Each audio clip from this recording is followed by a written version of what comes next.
Well, just general. I mean, every year you have to rebuild things a little bit, so you got to look at this through practice.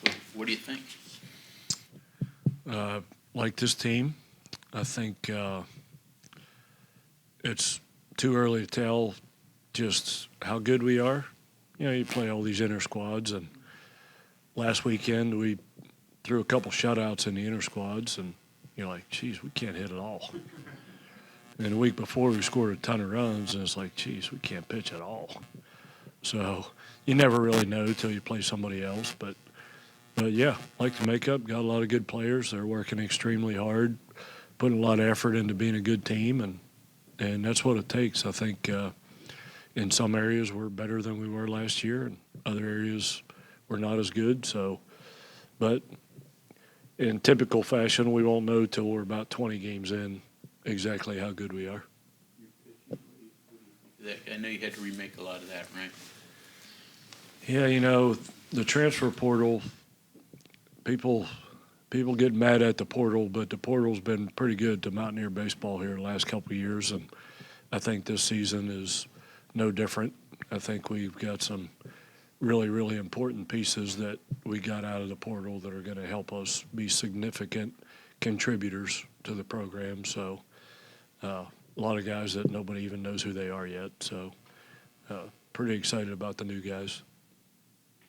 Can you just talk about, obviously, you know, you guys made the announcement that this will be your last season. Can you just kind of talk about what went into it, you know, what made you feel comfortable that this was going to be it for you, and, you know, your thoughts on this being, you know, your last season here after, you know, building this program up the way you have? I knew somebody was going to ask me that. I thought it'd be Angelica. Yeah, it's, I'm trying not to think about it that way. My wife makes me think about it that way. Every time I go home from something, she says, do you realize that's the last time you're ever going to do that? So, yeah, I don't think that part of it will hit me until probably the last game, the last home game, that type thing. You know, the community's been so good to me and my family, and we've kind of ingrained ourselves in this community. And all I'll tell you about my decision is that I did it in the best interest of this baseball program, this university, this state, all the things that I've grown to love so much. Had I not decided to do it when I did it, I don't know how the next 2, 3, or 4 years would have gone here. So I did it for the right reasons. So I feel good about it as far as that goes. Retiring's pretty easy to talk about, but when you actually pull the trigger on it, then things change a little bit. So we'll see how it goes when I get into it. But, you know, in this profession, you miss so much of life. You miss so much of your family, and I wanted to spend more time with them than I've ever been able to do. And I feel like we've got this program to a place now that it's not just successful, but it's sustainable. And I didn't feel like somebody coming in from the outside that didn't know anything about this community or this state would be the right thing for this program. And Sabes has been with me for a long time now, and he kind of knows how to do this thing. So that's important to me. And, you know, all I can say about Sabes is I'm entrusting him with my son who's coming here to play. So that should speak volumes about how I feel about him, that the fact that I'm perfectly happy that my son will be under his guidance while he's here. Do you have any thoughts or plans made yet for life after coaching? Have you gotten that far yet? Or? I might become a reporter. Good ones.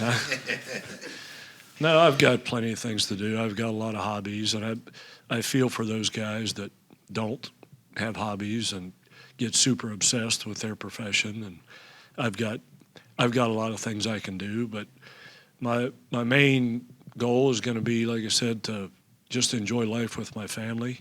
But I still want to continue to match the community with this program and this program with the community, because it's two different entities that I happen to love, And I love the players because I know a lot about them. I want the community to know a lot about them, and they'll love them equally as much as I do. And I want the players to love this community the way I do. So I'll continue to be involved with getting the community excited about West Virginia baseball and getting the state excited. And I just won't be out there in uniform. Other people can teach kids how to hit curveballs, but I think I've got a bigger mission to keep the state of West Virginia involved in this program. One last one. The news came out the other day about the heightened season ticket sales at an all-time high. What does that say about, you've talked about the process that you've had in building this program, making it become part of the community. Obviously, that's a major step in the right direction, and I don't know if you always saw that coming, earlier in your career or not. When we got here, back when we got here, you had visions of all this, but realistically, a lot of people thought I was crazy for coming here. The first time I'd take them to Hollyfield, they say, "What are you doing, Mays?" But, you had visions of the facility and the conference and the type of players we could get here. And I think we've accomplished a lot in my time here, but there's still some things that would be cool to do in my last year, that we haven't done yet. So I'm not limping off into the sunset just yet. I like this team and what they're capable of accomplishing, and that'd be really cool if we could send me off with a bang, so to speak. So that's what my goal for right now is. Randy, go back to when you took the job, and you say you didn't know anything about the community really, and you got to see Hollyfield. I mean, what was it? Was it just a Power 5 head coaching job at that time that got you here, or I mean, why did you choose to come to a program that was somewhat down? There's in this profession, you look back the last 20 years, and there's some programs that people consider to be sleeping giants, so to speak. And everybody in the coaching profession always thought that this was one of them. And when the opportunity came here to do that, wasn't just a Power 5 program. It was a Power 5 program that you really thought you could make a difference in. And then you talk to Oliver Locke and Kelly Cunningham at the time. Kelly's in now, but talk to them and see what their vision of the program is. And it takes a village, and there was a lot of people involved that convinced me that we're going to invest in this program and invest in the resources and let you do the things you know how to do. And you just left those meetings thinking, yes, program's in tough shape right now, but there's no doubt it can be better. Just don't know how much better. But looking back on it, I think we've made it much better. So, and like I said, there's not many sleeping giants even left out there. So it was a program. Me being from West Central Pennsylvania, I've been in the football stadium and when I was a kid, and spent a lot of time in this area deer hunting, and so I knew Morgantown and knew a little bit about it, and thought it'd be a great place to raise kids and raise a family. And they were young when we came here, so a lot of stars had to align, and they actually did. So it's worked out pretty well. You mentioned Whammer a little while ago. Some people would like to coach their son, and I know he's got a few years before he gets to this level, but he said he's coming. So that wasn't a temptation for you? I want to coach my son. Mm-hmm. I don't want my son to be coached by me, is the difference. I'd love for him to be out here and me be on the field with him literally every time he's out there. So it was never, I didn't want to coach Whammer. I didn't want him to spend 4 years on a college baseball team and go back to the dorm and listen to his teammates telling everybody what a rotten piece of crap his daddy is, kind of thing. That's tough on a kid to be coached by your dad. And I wouldn't have done what I did had I not felt good about the people that were going to coach him when he got here. So selfishly, that was part of it. You know, I love Sabes and Jagar and Oni and Ginther when he was here, and was really comfortable that he would be coached by them and they would make him a better player, a better person. He'd be involved in the community. So I always wanted to coach him, but I will really enjoy watching him. And, you know, I'd always thought about retiring when that happened.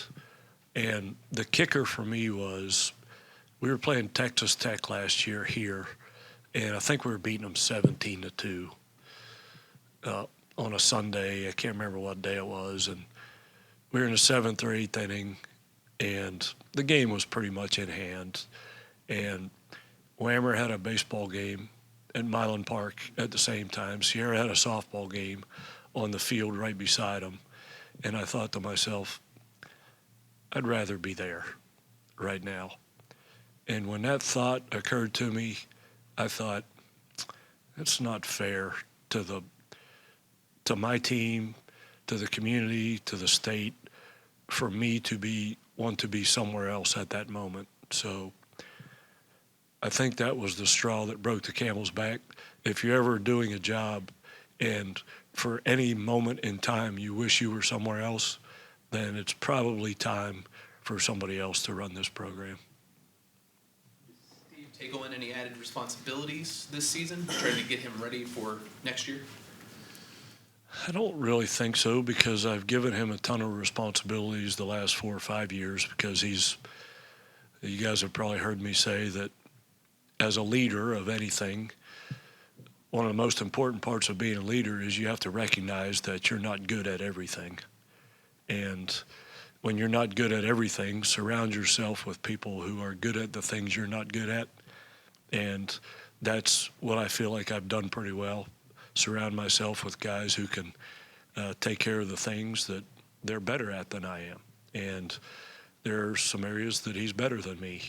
I hope he feels that way when he's the head coach and surrounds himself with the right people. And I know he will, but yeah, he's always had a lot of responsibility in this program, because I've allowed him to do that because he's really good at stuff like that. Baseball question for you if you're ready for one. Are we going to talk baseball? Seriously? Yeah. It was at this point last year where you came out and basically told us that JJ was going to have an amazing year and become this amazing guy. And of course, he did. A year later, what can JJ still accomplish at this level? I mean, the sky's the limit for that kid. He can accomplish a lot at this level, a lot at the next level, and the level after that, and after that. He's super capable. His big deal this year, obviously, is going to be to just play baseball. He's surrounded by so much hype, you know, and everybody wants to talk to him and wants his autograph and wants to know how he feels and why'd you come back and why'd you do this. And if he just can take his mind back to when he was 12 years old and just go to the field to enjoy playing baseball and see the ball and hit the ball and not worry about all the stuff around him, then he'll continue to thrive, because he's a really good player. And if he just plays like he's capable of, he'll still be JJ. But it's not easy. It's not easy for him to go through what he's going through. Baseball is a lot easier for him than the stuff other than baseball. So he just needs to play. And I've got all the faith in the world in him that he'll do that. Imagine those are conversations you probably have had with him. I mean, it's just right down to how you sign autographs and how you deal with the community. And that's the stuff he has to deal with. There's going to be scouts in the stands every game he plays, and social media and projections, and people are going to be asking him a ton of non-baseball questions. And he's a super mature kid. There's not a box that he doesn't check that is the right way to handle things. So I feel certain that he'll be able to do that. What's it say about about him that in the age of the transfer portal and NIL that he chose to stay at West Virginia and not possibly go anywhere else in the country? Yeah, that's a good time to ask that question. You guys know I got mad last year when people were asking him that before the season was over. I thought that was pretty unprofessional at the time, to have your best player be asked that before they were done playing. But looking back on it now, it says not only a lot about JJ, the person, and his loyalty, it says a lot about our program too. He obviously wants to play in a good program and feels like we can accomplish a lot of things here. If we didn't have a good program, he probably would have left, But so it says a lot about West Virginia baseball and J.J. Weatherholt and the loyalty that he has and the program that we have. Seems stupid to say what can he improve on after hitting 446 or whatever it was, but what can he improve on as far as a hitter goes? And are they going to pitch to him at all? I think what he can improve on, what we talk about a lot, is not just him but all the players. Their goals don't need to be, I need to hit 300 or I need to win 10 games. Or your goals just need to be to exceed your expectations. And if he's trying to go out and hit 500 this year, he's going to be disappointed. Nobody's ever done that, So he just needs to be realistic. I mean, if he hits 420 this year, it's a great year. But you can look at it two ways. It wasn't as good as last year, but who wouldn't want to hit 420? It's just all the mentality he takes going into it, because nobody's ever been perfect at baseball. He's going to make outs. He's going to strike out at times. He's going to make errors. If he treats that like it's the end of the world, then it has a chance to snowball on you. But if he understands that that's part of baseball, then he'll be fine. He just needs to be JJ. So, but yeah, he's very capable of handling all that, I think. To shortstop, can you just kind of talk about what went into that? Or was that just something maybe you kind of saw maybe last year moving forward, or something you saw in the off season, or just I know he played it in high school, right? But he hasn't. Yeah, he's our best player, and that's the most important position probably. So you want your best player in the best spot, kind of thing. And his freshman year he played third base. Sophomore year he played second base. Now he's playing shortstop. It'd be cool if he played them all. If he came back for 5 more years, he could play all of them. But yeah, that's really going to benefit him moving forward. Because I felt like I've done some guys in this program a disservice by pigeonholing them into one particular position.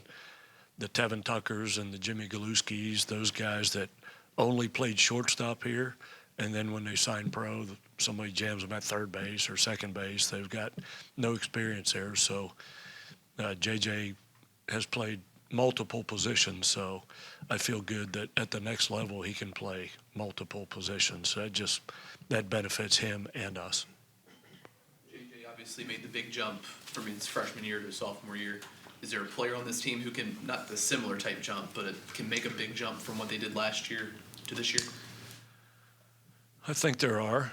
A really important part of this team is our catcher, Logan Salve, who split time with Dane Leonard last year. He did a lot of DHing. He'll be doing the majority of catching this year. And I think he hit, 260 or 270, but he's a tremendous player. And he could be a breakout type player, I think. And probably the most important spot in our lineup this year is the guy that hits behind JJ. To answer your question, Bob, is everybody just going to walk him all the time?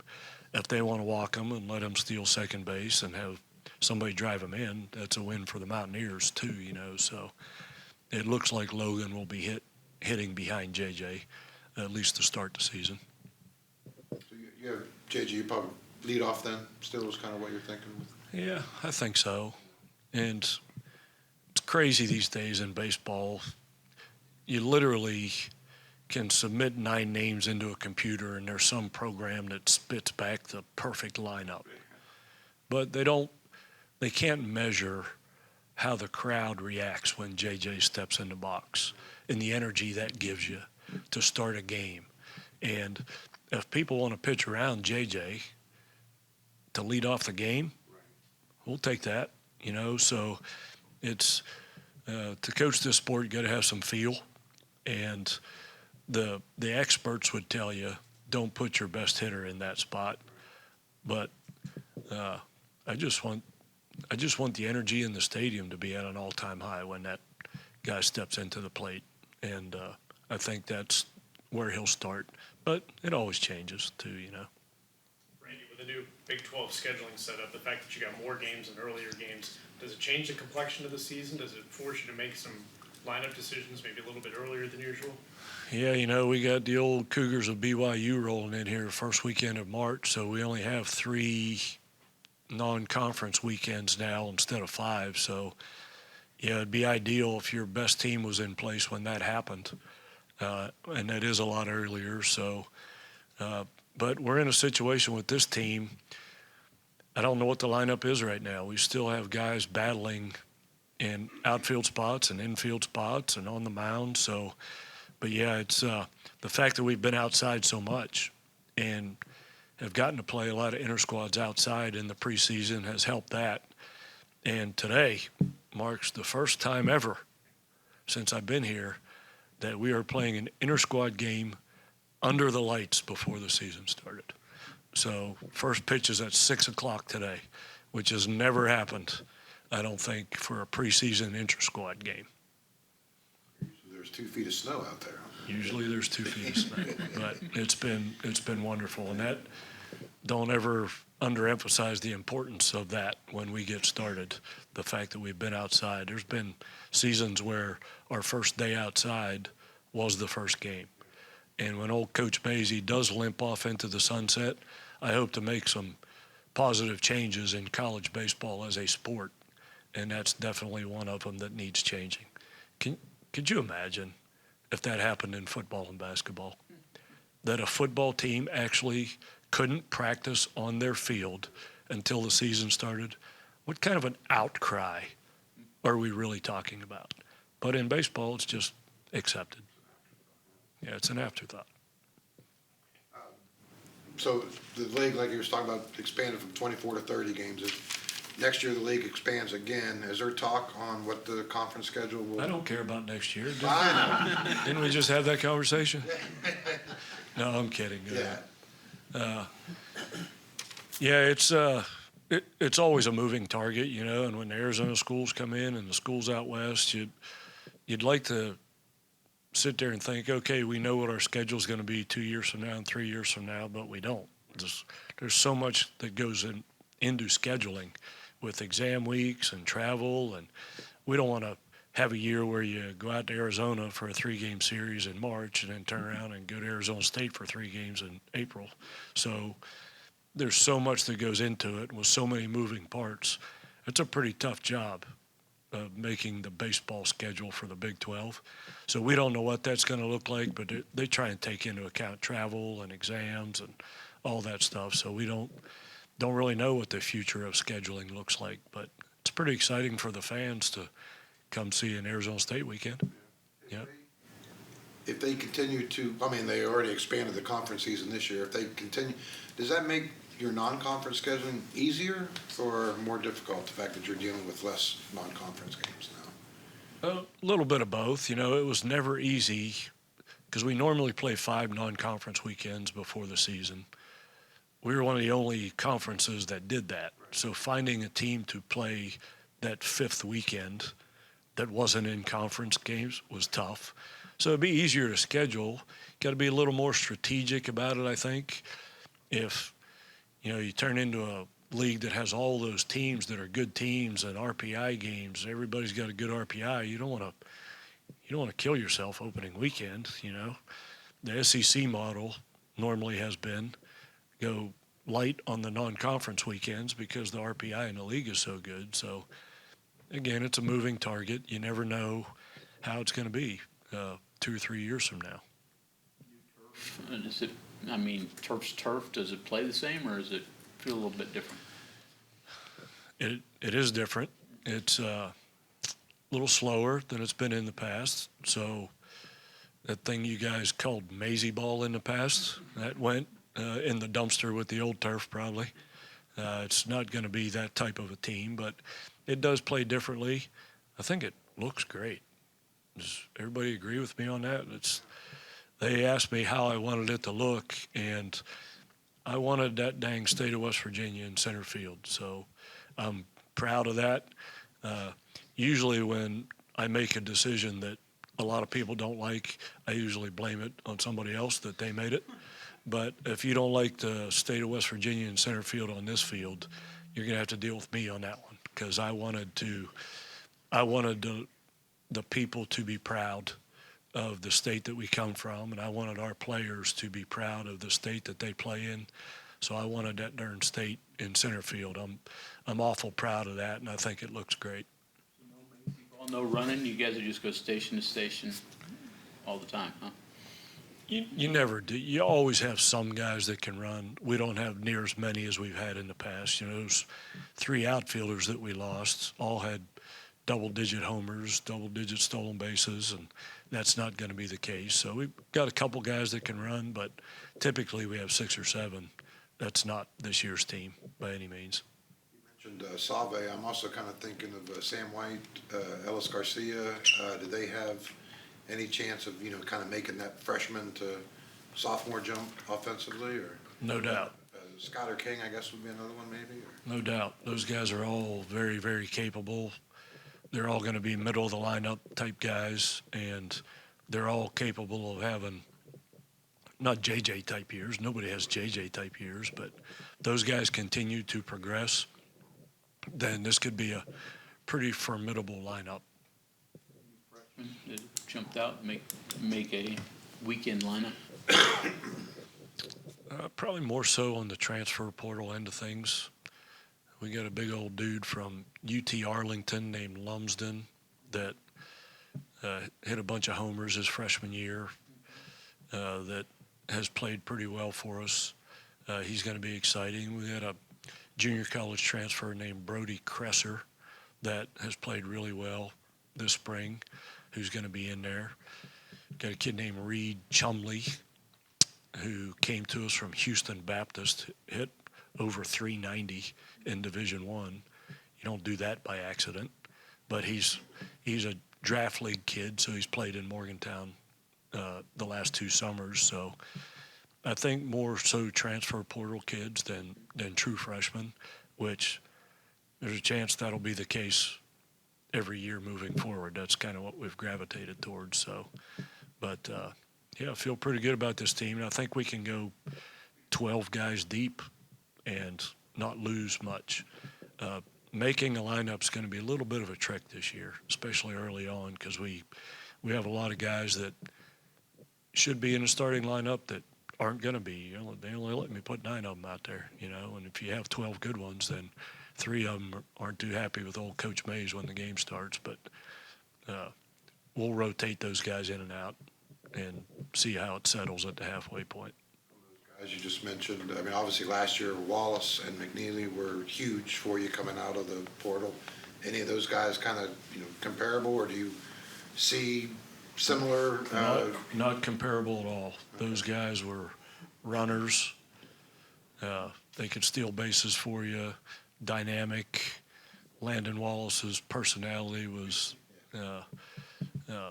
and his energy, and we have more bangers that don't run much, that are going to hit doubles kind of guys and occasional homers. So pretty different complexion of this team for sure. Kyle West did some good things at Division II level last couple of years. What's the biggest step that he has to take to be able to contribute for you? Getting used to this level. When that cat gets used to this level, then it could be scary for some people, because he hit at the University of Charleston, he hit hundreds of homers, I think. And when he makes the transition to this pitching consistently, he's got a chance to be a really big performer for us. and he's a West Virginia kid. That would be awesome. Rooting for that kid so hard to make the transition. He's a great kid. He's got more power than anyone on the team. He can hit the ball harder. I would love to see him settle in there some way, somehow in the middle of the lineup and be consistent. He would have a chance to be a 20-homer guy at this level if he makes that transition. One name I haven't heard so far today is Grant Hussey. He's going to drive in some runs for you, isn't he? Yeah, you know, he's a different player this year. He's worked really hard. Appears that he's cut down on his strikeouts, which was always the thing for him. And everybody in pro ball says, well, if you're going to hit homers, you're going to strike out. When is a strikeout ever a good play? I don't know. I guess I'm old school, but he needed to cut that down. I think he has. But, yeah, he'll be a middle of the lineup, double-digit homer, tremendous defensive first baseman. That would be really nice for him to have a big year for us. Somebody's going to have to, for sure. You made it this far and really haven't talked pitching a whole lot. Do you know which rotation might look like, and do you know who your closer might be on the back end of things? Rough idea. You know, there's a chance. I say the transfer portal's been good to us. There's a chance that our weekend rotation could all be transfer portal guys. We feel that good about some of the pitching that we brought in here. Hayden Cooper has pitched really well for us. Derek Clark, Tyler Switolski, guys you've never heard of, right? But you're going to see a lot of them. So, and of course, Aiden Major's back. He's probably our, most experienced returning guy. Carson Estridge and Van Kempen and Max Yale, the super freshmen from last year, all are going to be in the mix. Looks like starting out, David Hageman will be on the back end. He's got tremendous stuff and pitched really well for us last year out of the bullpen, so he's very capable of finishing games for us. So, we've pitched pretty well here the last 2 weeks of inter-squad games. So we'll see how they do, but they're pretty talented. One of our position players, I heard him say the other day that he feels like our pitching this year is better than it was last year. And he's the one standing in the box. I'm just watching from the dugout, So kind of like, I don't know that we have a 10-game winner, but we might have 10 5-game winners. But if you do the math, 10 times 5 is 50. I'll take that, You win 50, you've had a pretty good year. So we have guys that are very capable.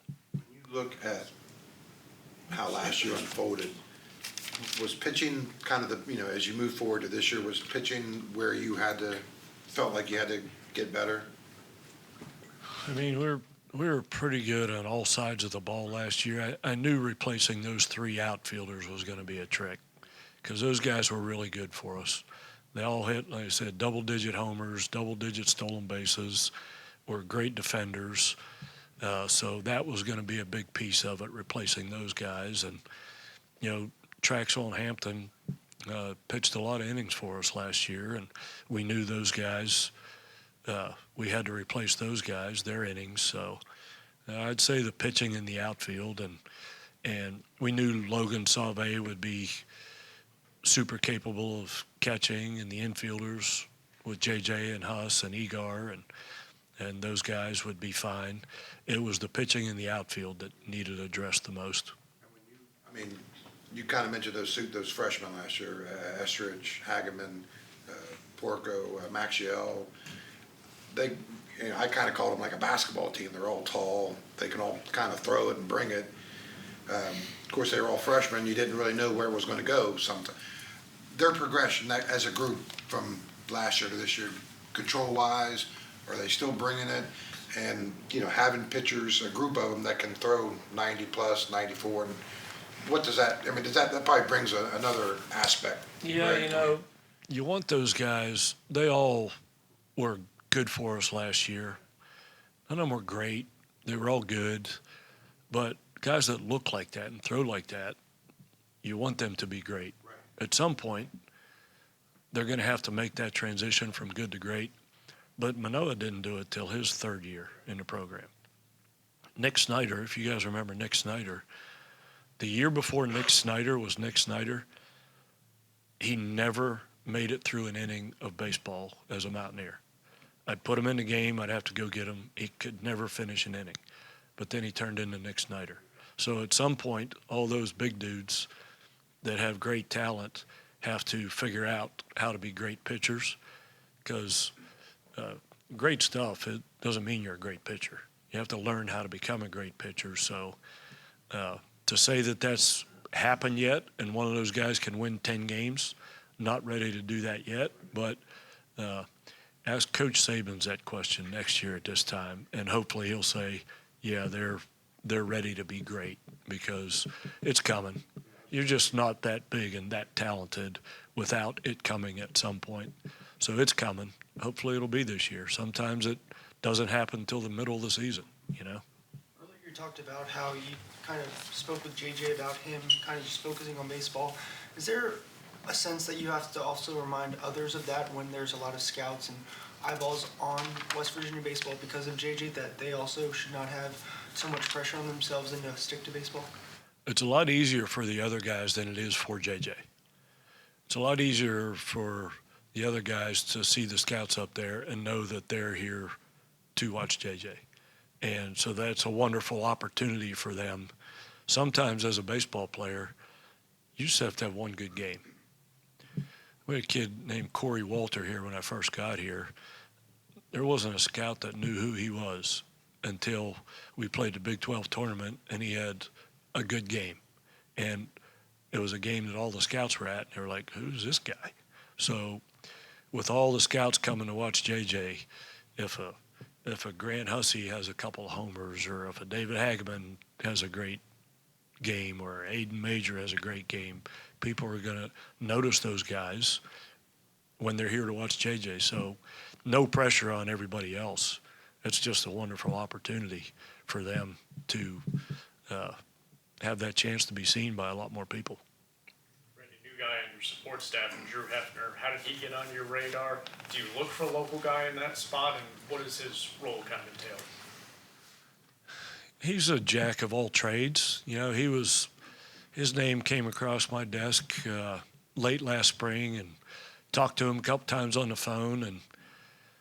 And I have so much pride in West Virginia because I've been here for a while, and we don't have many guys on the team from West Virginia. I think we have 4 on this team, maybe 3, maybe 4, I can't remember. But anytime that we can surround our team, 35 guys that aren't from West Virginia, with people from West Virginia, so they can sense the pride that West Virginia people have in this program, that just helps the culture of what we're trying to build here. So he's a pretty local guy that had a lot of success in college and great personality.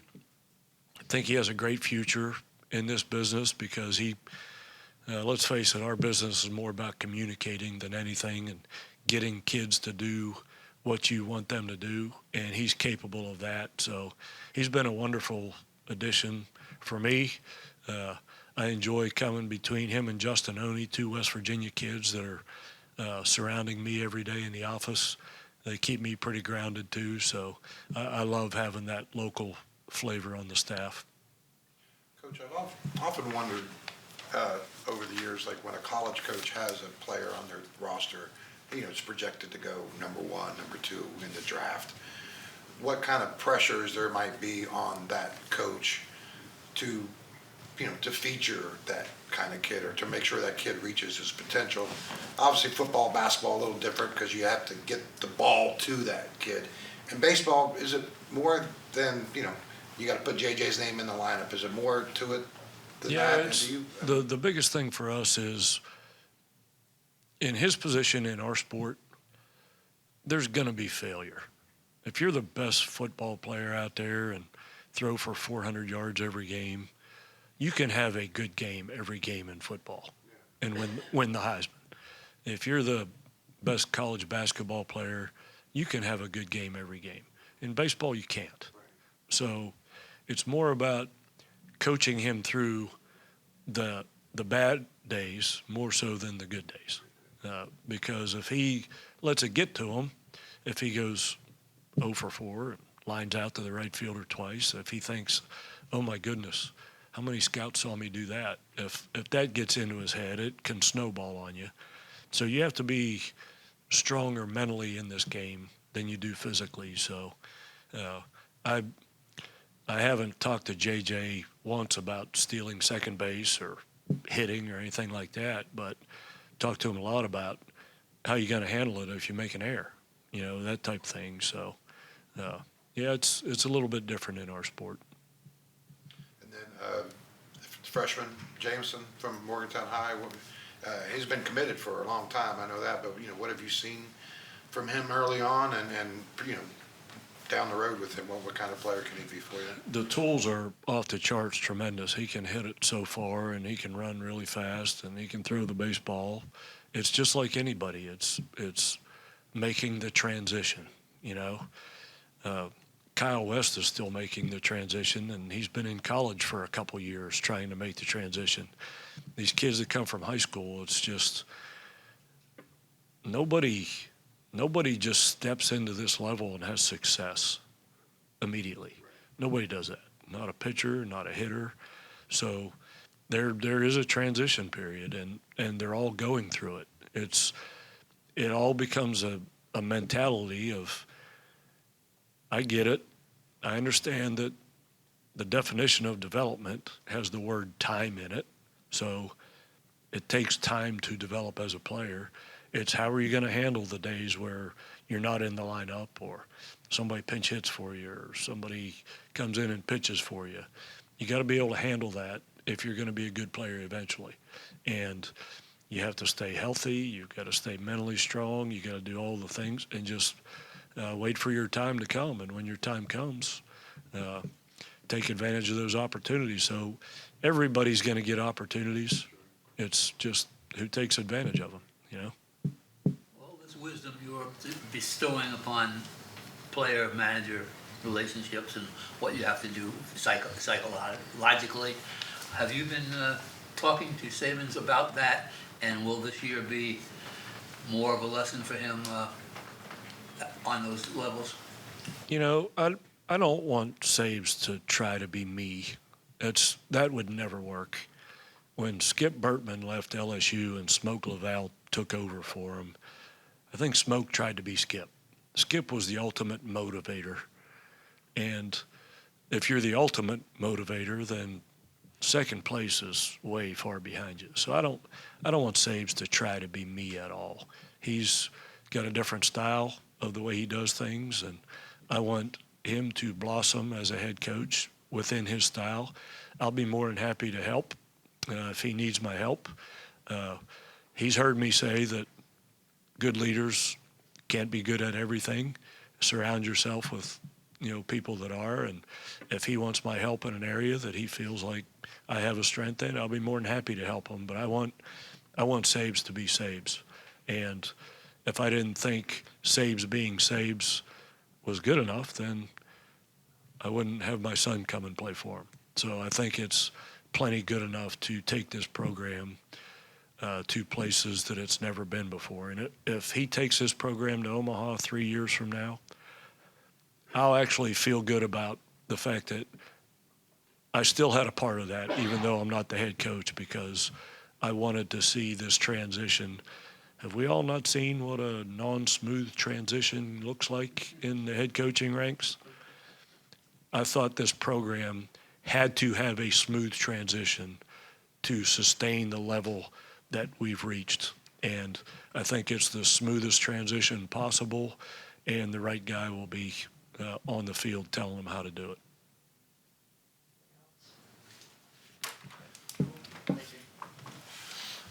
Thank you, Coach.